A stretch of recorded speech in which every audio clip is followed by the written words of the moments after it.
Hello from Kingfisher, Oklahoma. Today we're looking at 1 Kings 15 and 16. Well, we're starting to get into the mess, people. Abijah reigns over Judah in place of his father Rehoboam, because Rehoboam has died. But he continues the idol worship as did his father. Nothing good is written about him. In fact, we're going to go through this process. It's almost like the cycle of Judges, but maybe we'll call it the grade of the kings.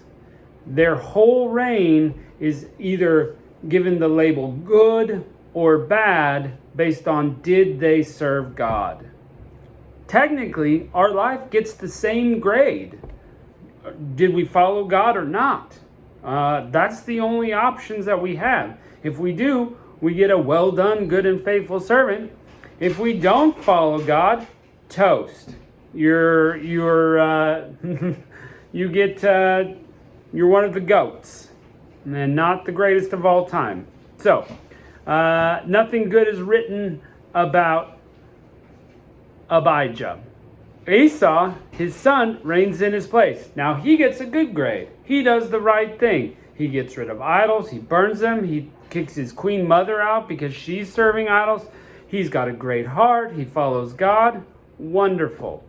He only doesn't go to all the high places and kick them all out of everywhere. But other than that, he gets a marvelous, great grade. So good for him. But we find that he is one of the few that we're going to see are good.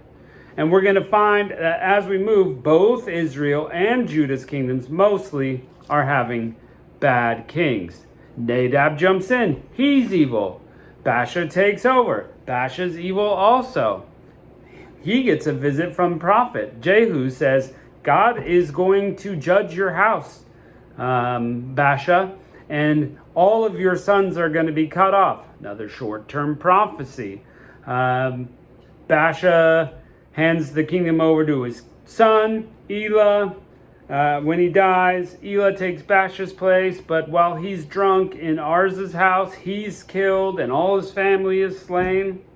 Zimri jumps in there. He reigns 7 days and then has this mutiny and all these people fight against him. And he goes, oh my goodness, it's a siege. And he goes and burns himself to death.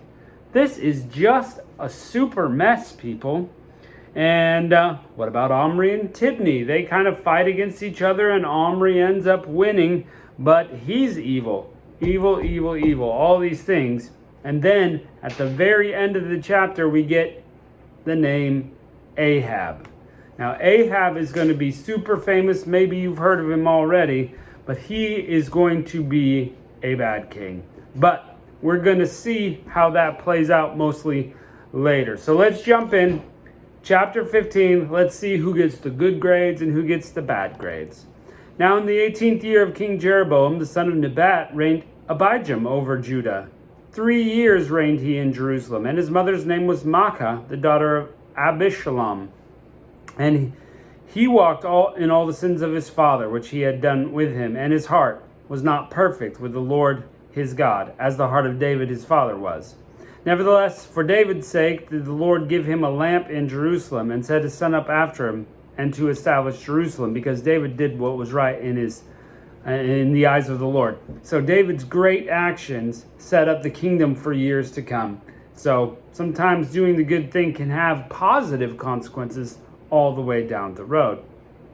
And he turned not aside to anything that was commanded of him, that's David, save only in the matter of Uriah the Hittite. And there was a war between Rehoboam and Jeroboam all the days of his life.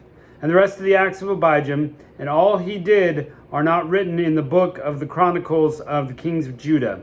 And there was war between Abijam and Jeroboam, and Abijam slept with his fathers, and they buried him in the city of David. And Asa his son reigned in his stead. In the 20th year of Jeroboam, king of Israel, Asa reigned over Judah, or Asa, don't know exactly. And 41 years he reigned in Jerusalem, and his mother's name was Maacah, the daughter of Abishalom, same as his father. And Asa did what was right in the sight of the Lord, as did David his father. He took all the Sodomites out of the land, removed all the idols that his fathers had made, and also Maacah his mother. Even her he removed from being queen, because she made an idol in a grove. And Asa destroyed the idol and burnt it by the brook Kidron. But the high places were not removed. Nevertheless, Asa's heart was perfect with the Lord all of his days. And he brought in the things which his father had dedicated, and things himself he had dedicated in the house of the Lord, silver and gold vessels. There was war between Asa and Baasha, king of Israel, all their days. And Baasha, king of Israel, went up against Judah and built Ramah, that he might not suffer any to go in or out to Asa, king of Judah. Then Asa took all the silver and gold that were left in the treasures of the house of the Lord and the treasures of the king's house, and delivered them into the hand of his servants. And King Asa sent them to Benhadad, the son of Tabrim, the son of Hezion, king of Syria, and dwelt at Damascus, saying, There's a league between me and thee, and behold, my father and thy father. Behold, I have sent unto thee a present of silver and gold. Come, break thy league with Baasha, king of Israel, and he may depart from me. So Benhadad hearkened unto King Asa, and sent the captains of the host, and as he had against the cities of Israel, and smote Ijon and Dan and Abel Beth-maachah and all Chinnereth and all the land of Naphtali. And it came to pass, when Baasha heard thereof, that he left off building Ramah and dwelt in Tirzah. And King Asa made a proclamation throughout all Judah, none was exempted, that they took away all the stones of Ramah and the timber thereof, wherewith Baasha had builded, and King Asa builded them with Geba and Benjamin and Mizpah. And the rest of all the acts of Asa, and all his might, and all he did, and all the cities he built, are they not written in the book of the Chronicles of the kings of Judah? Nevertheless, in his time of his old age, he was diseased in his feet. And Asa slept with his fathers, and was buried with his fathers in the city of David his father. And Jehoshaphat his son reigned in his place. We'll get to Jehoshaphat. So this is actually a very good report. He gets to build some things. He has some prosperity because he follows God. Verse 25. Then Nadab, the son of Jeroboam, began to reign over Israel in the second year of Asa, king of Judah, and reigned over Israel 2 years.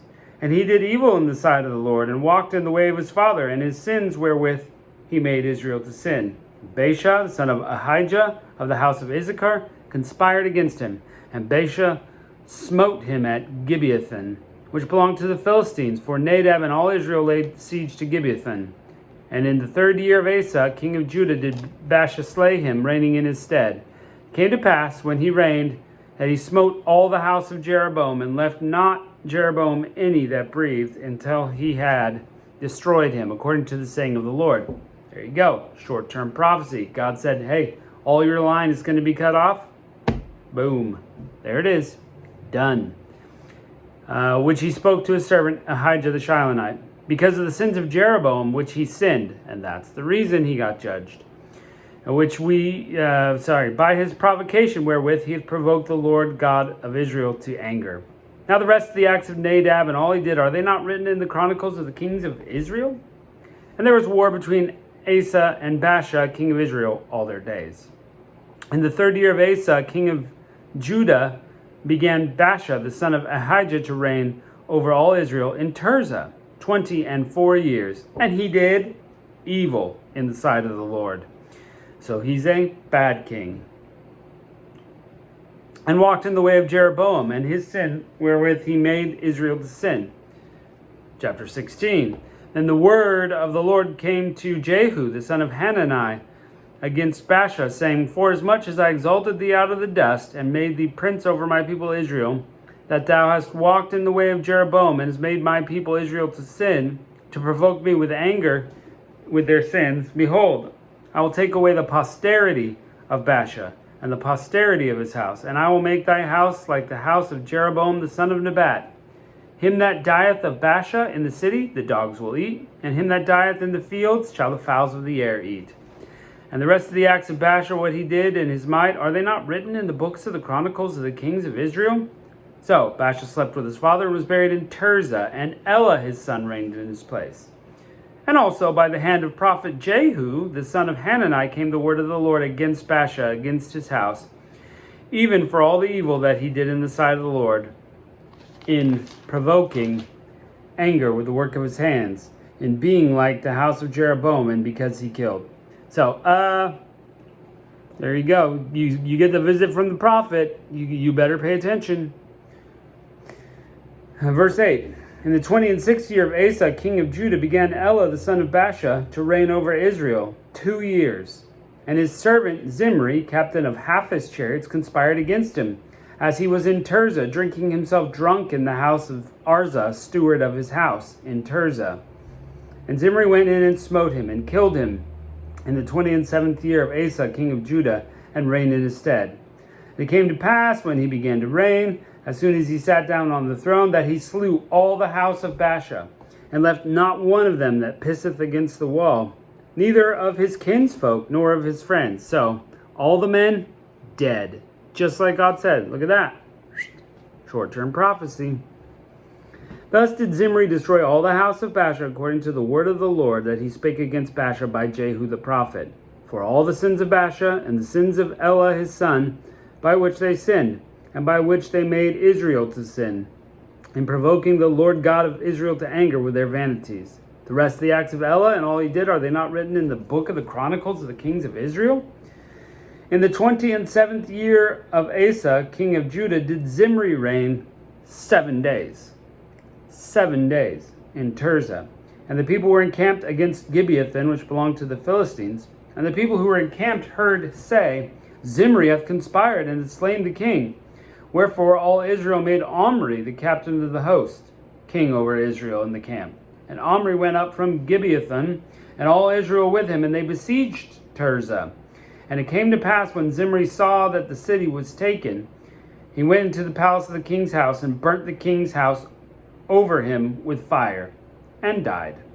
For his sons which he sinned, in doing evil in the sight of the Lord, and walking in the way of Jeroboam, and his sin which he did to make Israel sin. Now the rest of the acts of Zimri and his treason that he wrought, are they not written in the book of the Chronicles of the kings of Israel? Okay, so I just want to point out the big difference between someone who is doing God's will and isn't. We see those ones doing God's will, they're blessed, they have more peace, they're having an easy time. This little section of story sounds a little bit more like, cloak and dagger, death and intrigue. And that doesn't sound very much like someone following God and his principles. But, you go away, you serve idols, you do what you want. Then were the people of Israel divided into 2 parts. Half of the people followed Tibni, the son of Ginath, to make himself king, and half followed Omri. But the people that followed Omri prevailed against the people that followed Tibni, the son of Ginath. So Tibni died, and Omri reigned. In the 31st year of Asa, king of Judah, began Omri to reign over Israel 12 years. 6 years he reigned in Tirzah.